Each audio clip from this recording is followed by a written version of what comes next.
And I now present to you episode 109.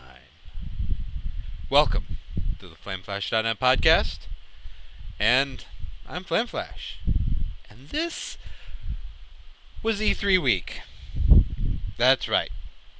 Now, rather than getting super overloaded, and just in case I start nodding off like I sometimes do, we're going to chunk it up this time around. We're going to get separate podcast pieces, so if you're only interested in one thing, hang tight, skip to that piece. If you're interested in everything, if you enjoy the Flame Flash charm, stick around. As always, we're going to start with the Raptr Report. Now, Raptr is screwing up at the moment. Their developers are currently focused on Twitter upgrade APIs, I guess. So I didn't get my usual Raptr Report email. I'm relying on what's on my profile, FlameFlash. raptr.com/FlameFlash. I'm over there. Find all my gaming profiles. Also on Twitter, @FlameFlash. Podcast @FlameFlash.net. Yes, I am advertising all the contact info at the top of the show this time. Yay for the Gemini FlameFlash randomness. This is episode 109. It was E3 week this week, so we're going to buzz through the Raptr Report. The youngest son received Lego Batman 2 for his birthday. He's 5 now. Wow. Now, it shows up on the Raptr Report because I've played with them successfully. It's a good game. I like Lego Batman 2. It continues the tradition that we've already established in all these other Lego games and makes it good. Voice acting, it's fun. His older brother got him the movie that accompanies it. Kind of tells the story, but adds a heck of a lot more CGI and voice acting, while the older sister is who got him the game. It's available on the Wii U for a download if you're interested in that, but save your money. Get it on the PS3 or Xbox or even the Wii. It's cheaper there.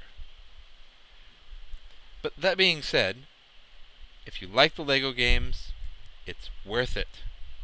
Totally. Completely. Wii Fit Plus shows up. Yay, exercise. Skylanders Giants. Now, there was a bit of kerfluffle on this one because these little evil characters, $10 a pop. The game itself comes with 3 little guys. Is it 3 little guys or 2 little guys? Cinder, Airvac, T-Rex, one other dude. I think one other dude. So 3 little guys and 1 giant. The gimmick here is that you get these larger Skylanders who can pick up the big things, smash through big walls, etc. Then you have the little guys that do their normal things. This is a dungeon crawler RPG similar to Gauntlet 64. You know, that rebooted 3D Gauntlet from back in the day on the N64. Great game, by the way. Track that one down. But you level up your character. Like usual. You progress through the story, but you also level up your character. Your character just happens to be a action figure that you put on a near-field communication device, the Portal of Power, and play. The kerfluffle comes from the fact that the characters, of course, with the near-field technology, saves their data on the little figures. So Big Brother was getting a bit miffed that Little Brother was leveling his characters. Fortunately, Little Brother got characters of his own on his birthday from both his uncle Chrono and us. But quite the kerfluffle there. The neat thing about the Wii U version, I still rant about the fact that Nintendo screwed up with New Super Mario Bros. U on this one, but Skylanders Giants is login locked. So Little Brother can't play on Big Brother's save file. Big Brother can play on Little Brother's save file because we don't password protect Little Brother's profile, but Big Brother doesn't want to. They can play together using their own figures, leveling up in each other's games. They can play solo. Wii U still has the gamepad, so you can play just on the gamepad. Love that feature. It's also reduced drama in the household. One plays on the Wii U, one plays on the PS3. Problem solved! Once more games start more commonly being played on the Wii U as opposed to, say, Wii, this will get even better. But I'm highly impressed with Skylanders Giants. It looks like just a kid's game, but it's a dungeon crawler. There's more subtlety to it than you expect. Not a lot. The leveling up is basically that. You trade in the currency that you're running around collecting and buy new abilities or upgrades to your current abilities, and then you level up and get stronger. But I'm still impressed with it. You can reset the statues, by the way. So Big Brother was heavily debating internally about resetting his characters just so that all the progress Little Brother did to them would go away. I don't think he ever actually did it, which is probably a wise choice. If a family member wanted to lightly level one of my characters in WoW, I wouldn't be mad at them about it. I'd be grateful. I'd be thankful. But Skylanders Giants, it's worth a look, especially if you have kids. I am Flame Flash, the gamer dad. League of Legends. So the older brother received a League of Legends starter pack card. You know, that $5 card that gives you a few different heroes and sends you on your way. So we played together. He ran off with Red Flare's computer. I sat here at mine, and we teamed up, went in, and played. Now, some of the itemization things, those subtle pieces, totally lost to him. So he was buying health stones like crazy. Turns him into a quasi-tank, I suppose. But we're playing for fun. We're not playing competitively. Well, it is PvP, so I guess it's always competitive. But we're playing for fun. So it doesn't really matter. If he becomes more interested in the itemization, I'll probably help him out. Right now, the pre-planned itemization feature is disabled. Who knows why? But so it's a little bit harder to give him suggestions. I realized during those play sessions that I've been screwing up royally. I've been buying Lifesteal when I should have been buying Spellvamp. Now, the difference seems to be Spellvamp is you gain life when you deal damage with your spells, while Lifesteal is some kind of you gain life in proximity to your opponents. Well, I want Spellvamp. I'm playing casters at range and slinging my things, dropping the AoEs. I want to gather some health up when I'm doing that damage, because I'm probably also having a little damage incoming too. It lets me heal. spell vamp. That's what I need as I go forward. I also need to be a little bit smarter about ability increasing damage, because near the end of one of the games we played, one of these opponents just went, "Oh, you, bam, you're dead." It's like, what? Really? No idea how. Their special ability, augmented with whatever items they had, just completely nuked us. So I'm still doing it wrong too. How can I advise the oldest on how to itemize when I'm still completely clueless? Yes, there are guides online, LolKing especially, lolking.net, but it's the Wowhead sister site for League of Legends. But a lot of those guides don't make a lot of sense to me. I am still a complete and total noob to League of Legends, and I don't mind. When I'm actually in the game, fighting, have a good team that's working together, Lux's shields can save the day. And that's what matters. And I have fun. I have fun doing it. Nintendo Land shows up on the Raptr Report. For E3, I'm actually getting a decent amount of Raptr games, and some new ones here or there. Now, there's nothing super new about Nintendo Land. We had maxed out our coins again, so did the little coin drop plinko thing to get more prizes. But there was one highly amusing piece that happened in the Ghost Luigi's Mansion minigame.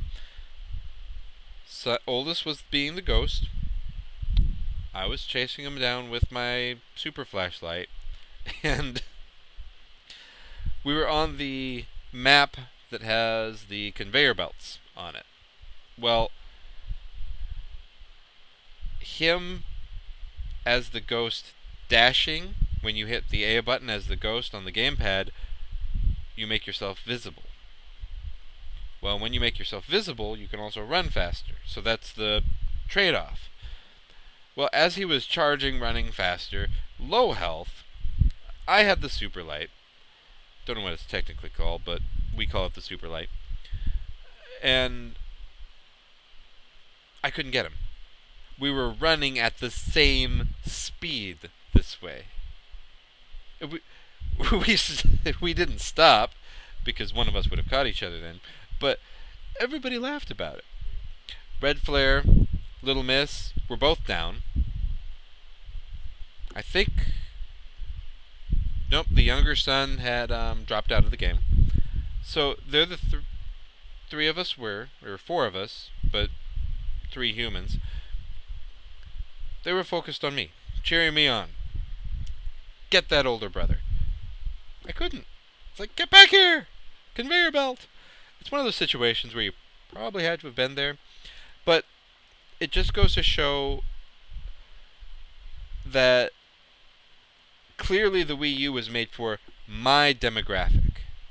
Gamer dad with kids. I mean, what else is... What other system can make the kids feel as welcome? Sure, they have games on the Xbox. Sure, they have games on the PlayStation. But as one of the Nintendo directors even mentioned, we try to look at ourselves at E3. We try to look at ourselves more as a toy. Something to go back to regularly. Not as a video game. Now, granted, they are video games, but I see their point in, especially something like Nintendo Land, where here I am talking about it on the Raptr Report, and it's one of the launch games, for crying out loud. But we're still playing it. We haven't traded it in. We haven't said goodbye. It's not sitting there on the shelf collecting dust, like the Super Mario Bros. U is. But that's because they screwed up on the save files there, I'm pretty sure. But we get a different experience every time because a lot of the gameplay is user generated. World of Warcraft shows up.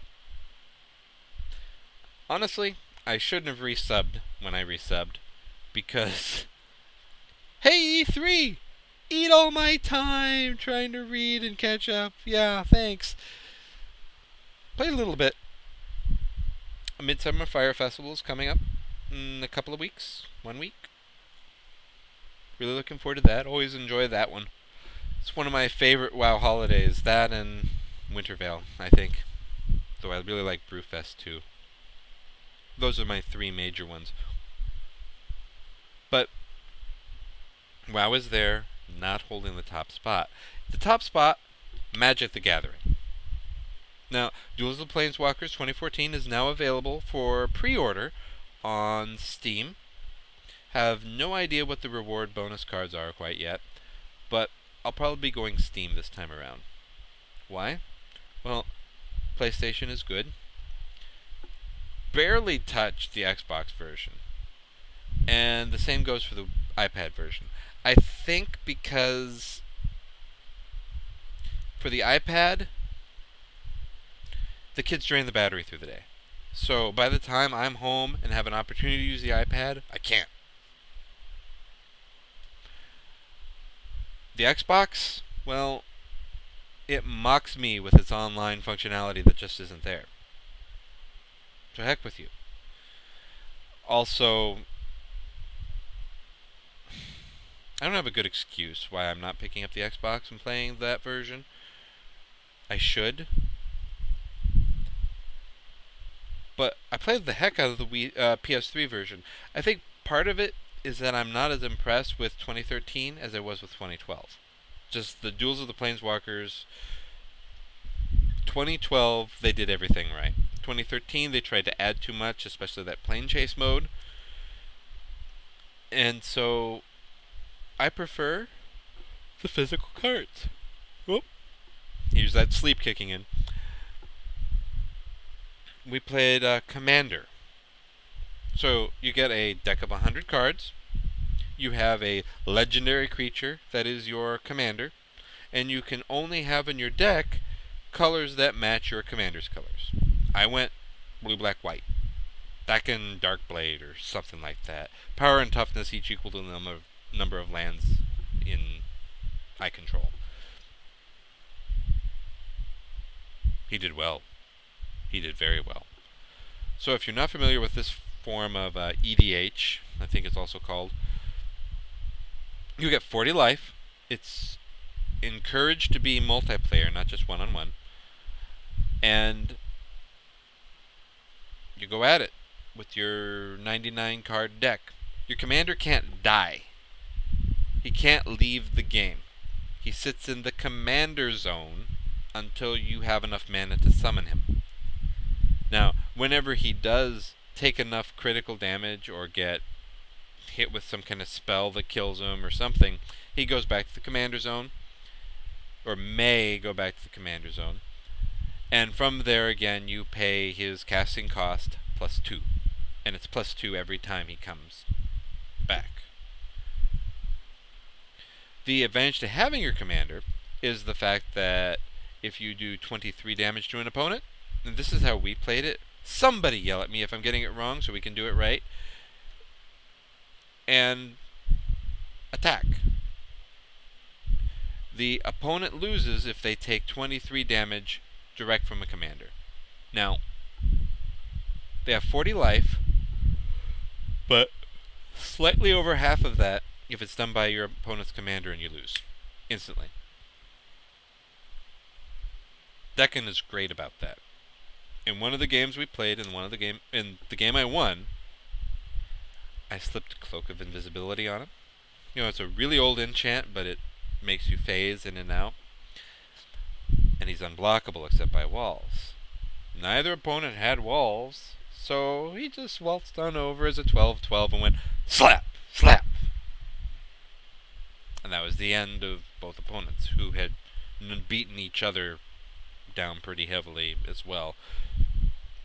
One exchanges a lot of blows used in Commander, and ooh, we'll just leave that one alone. Yeah. Bad opportunity for jokes. Very bad. But that is the episode 109 Raptr Report. And I'm Flame Flash. And we will be right back. Well, actually, let's stick around. So, we have the E3 news of the core consoles, but we have some miscellaneous E3 news too. And random news, like virtual realms in World of Warcraft. Over on Monk of Mists, I wrote about it more. And so, if you're a normal realm, you might be merging with another normal realm and sharing things like auction hall and guilding and trading now. Cool. I'm a little worried about the WoW economy for doing this. I would like an opportunity for free to move to either a lower populated merge. This is a server merge without saying it's a server merge. So good job to you, Blizzard, for accomplishing this. I wish you had done it or announced it before announcing that sale, because I wonder how many angry people you now have on your hands for transferring, and now that transfer is kind of pointless, potentially. But we'll see how it all shakes out. And I'm not altruistic. I want to move to an RP server for free. Thank you. Other gaming pieces. This was E3, but it's Pac-Man. Pac-Man's on the Xbox. He's on the PS3. I think he's on the PC. Pac-Man Championship Edition. It's going to get some DLC, a Dig Dug skin, and a Race Rally. Can't remember the exact name. Skin, plus another set of maps. Cool. Sign me up. Plants vs. Zombies is getting a first-person shooter. Really, really weird. Yep, it's already getting late. Can't talk. But weird. Very weird. So, about that NSA Prism thing. Don't trust your government, guys. The government is supposed to fear the people. That's why it's trying to watch us. It fears us. And because it fears us, we are hopefully going to be taking a little bit more power away. And we'll just wait and see. Connecticut also is putting together a homeless Bill of Rights. So, if a homeless person goes to try to get a job somewhere, they're not going to be discriminated against. They are supposed to then have as much of a chance as anybody else that walks in on the street, as long as they have equal qualifications. Cool. Good on them. Last but not least, in the before going to the consoles and separate pieces, Lego Marvel Heroes is on the way. We've known about it for a little while, but everything I'm reading on it says it's going to be similar to Lego Batman 2. Lots of heroes, lots of options, some open world pieces. They'll be running around New York rather than Gotham. There's that sleep kicking in. And it sounds grand. Sounds really grand. But this was episode 109.1. We'll be back, because this was a long Raptr report somehow, with the Xbox One, or the realm of the Xbox, details in just a moment.